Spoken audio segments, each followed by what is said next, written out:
Paigtingin ng mga otoridad ang anti-colorum operation sa mga pampasaherong sasakyan.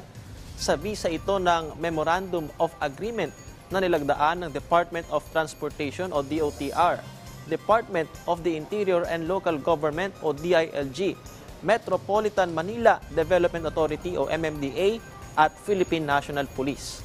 Sa ilalim ng MOA, magkakaroon ng Joint Task Force Operations ang mga naturang ahensya ng pamahalaan sa paghuli sa mga colorum na sasakyan. Samantala, kasunod ng napipintong deadline ng consolidation ng mga prangkisa sa April 30, sinabi ng Transportation Department na may tuturing na colorum ang mga PUV na hindi nag-consolidate.